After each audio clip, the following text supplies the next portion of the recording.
เพื่อนๆเดินเล่นชายหาดค่ะ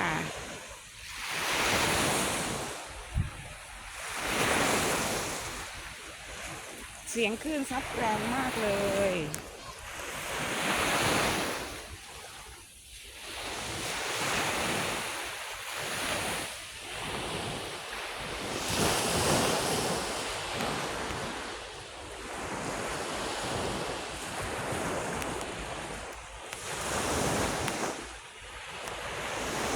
เดินบนทรายนะคะเพื่อนๆดูเท้า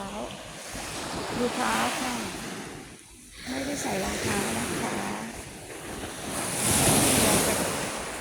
เราจะไปทางนู้นนะคะนี่มีตึกสวยมากเลย